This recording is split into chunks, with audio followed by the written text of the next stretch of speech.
For today's video naman po, samahan niyo po ako magtingin-tingin dito sa may Dollarama. Ewan ko po ba kung bakit isinama ako ni Mami dito. Lagi naman niya po sinasabi isang toy lang ang pwede kong kuhanin. Ang dami ko naman pong nakikita.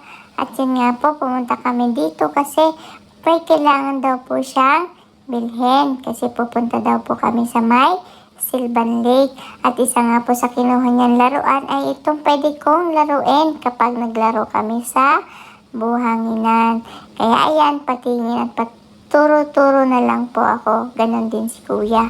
At nakita nga po namin itong gamit na to. Ang sabi nga po ni Mami, ew daw po ito. Alam niyo po ba kung ano ito?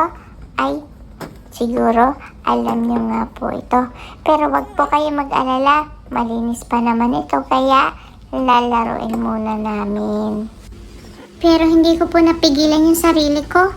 Kasi talagang nakakatukso itong mga laruan dito. Kaya ayan, may bit-bit po akong lunchbox. Kasi nakita ko po ay princess. Sabi ko gusto ko yun.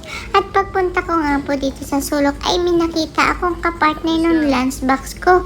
Ang mga princess na bag. Ang sabi nga po ni Mami ay medyo malaki pa ito sa akin. Kaya, wag ko daw po kukunin. Pero, sa palagay nyo, papayag ako na hindi ko kukunin ito. Kaya, kinuha pa rin ni Mami. Pero, ang sabi ni Mami ay, good thing din daw po yung mga napili ko. Kasi, magka-partner sila, lunchbox at bag.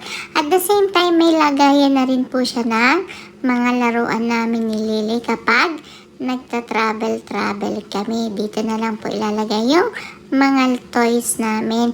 Kailangan po kasi namin na madaming toys, lalo na sa car kasi minsan naiinip po kami.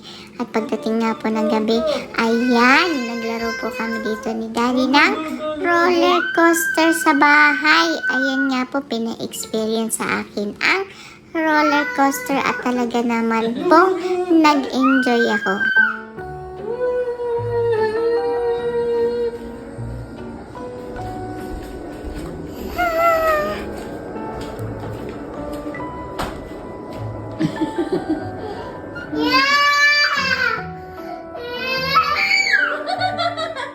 Baka tumalo yan, Daddy.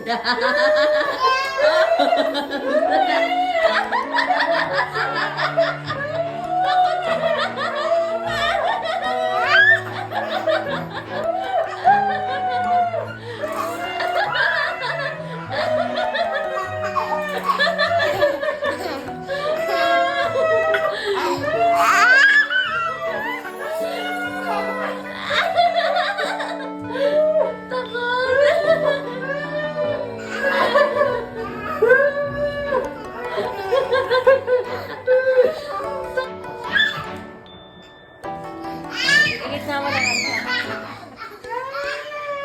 Alis yan, alis.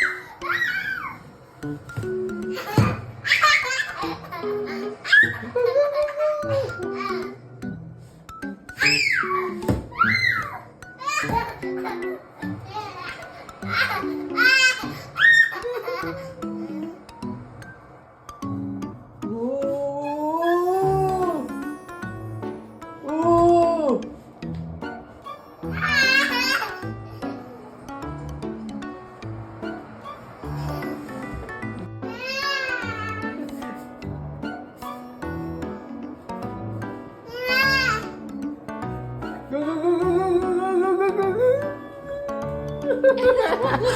go.